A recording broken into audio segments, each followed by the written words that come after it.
Welcome to the Explainer. Today, we are going to tackle the robot invasion, separating the incredible hype from what's actually happening on the ground. We'll break down everything from the super automated factory floor to the sci-fi dream of a robot in every home. So, let's get right into it. You've probably heard this a million times. For AI to really change the world, it has to get out of our screens and into the physical realm. But what does that actually look like? Well, the answer is robotics. And believe me, it's accelerating way faster than you might think. I mean, if you want to see just how far we've come, just look at China. They have these so-called dark factories that are already running 24/7 with zero humans on the production floor. It's a pretty clear sign that a future many of us thought was decades away is, in some places, already here.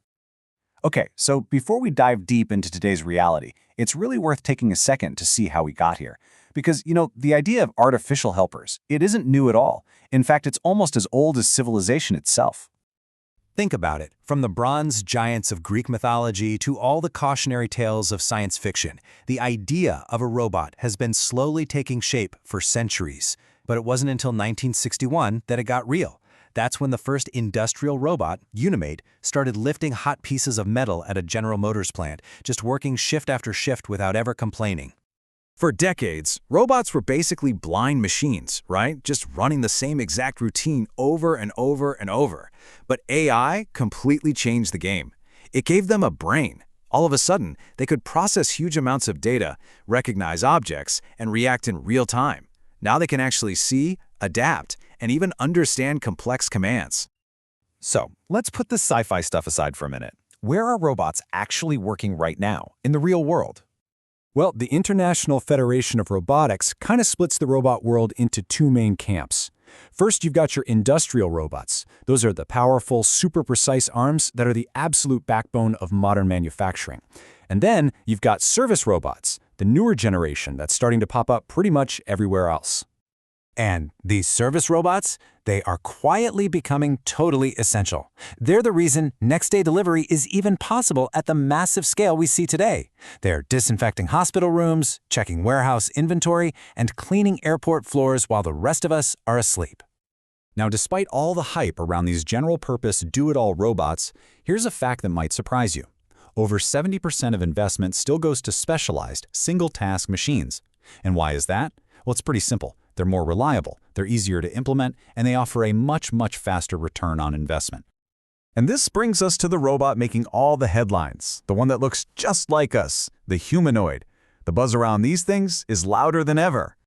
When you've got tech leaders like Elon Musk making these kinds of bold claims, it's no surprise that companies from Tesla to Figure AI are in this frantic race to build a robot that can work in a world that, well, was designed for humans. But the real question is all the hype justified?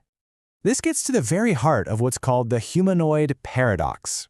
The appeal is so simple, right? A robot shaped like us could use our tools, navigate our spaces, no problem. But our bodies are absolute marvels of biological engineering. Trying to replicate that balance and flexibility in a machine, it's an incredible challenge. And then, of course, there's the price tag. It's a massive barrier. Most commercial humanoids right now are priced well over $100,000, which puts them far out of reach for widespread adoption. And beyond just the cost, there are four monumental hurdles. First, they have to master human balance, something we do without even thinking. Second, they need to be almost perfectly reliable in unpredictable settings. Third, they need a staggering amount of real-world training data, which is chaotic and super hard to get. And finally, the biggest challenge of all, building a true artificial general intelligence, an AGI, to give it a human-like brain. And this brings us to a huge engineering problem called the March of Nines.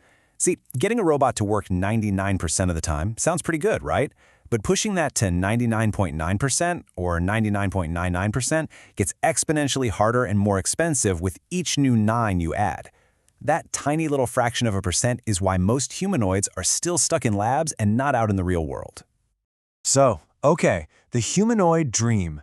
It's still a ways off, but that doesn't mean nothing's happening. In fact, a very real competition for robotic dominance is playing out on the world stage right now. And when you look at just the raw numbers, the sheer volume, it's not even a contest. In 2023, China installed more than half of all new industrial robots worldwide.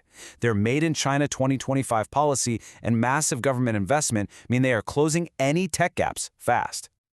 But scale isn't the whole story. When it comes to robot density, which is how many robots there are for every 10,000 workers, South Korea is the undisputed global leader. That's thanks to its powerhouse electronics and auto industries. What's really interesting, though, is that China has now shot past Germany for third place, which just shows you how quickly they're automating. So what all this data tells us is that each nation is really playing a different game. China is all about massive scale. South Korea and Japan dominate high-end components. Germany is the anchor for European automation. And the US? Well, it leads in AI and software, but it's actually lagging in factory floor density. It's a super complex global race with no clear winner yet. Now, this global race isn't just about geopolitics and national strategy. It has very real-world consequences for jobs, for skills, and for the future of work. Amazon's warehouses are just a stunning case study of this shift. Just check out how the ratio of humans to robots has changed. If we go back to 2017, for every one robot, there were 5 human workers. Now, fast forward just 7 years to today. That ratio is down to 2 to 1. This isn't some future prediction. This is a transformation that has already happened. And this is the trade-off, right? While this trend is definitely putting many routine jobs at risk, it's also creating entirely new roles, jobs that didn't even exist a decade ago, like robot technicians or automation supervisors. The key thing is that these new jobs require us to work with automation, not against it. And for now, jobs that rely on things like empathy and creativity are still very much in the human domain. So in the end, the robot invasion isn't some Hollywood fantasy of heroes and villains. It's really a story of specialized machines that are quietly keeping the world running. And as this technology keeps evolving, being proactive, being ready to adapt, and being willing to learn new skills, that's going to be the key to navigating a world where humans and machines truly work side by side.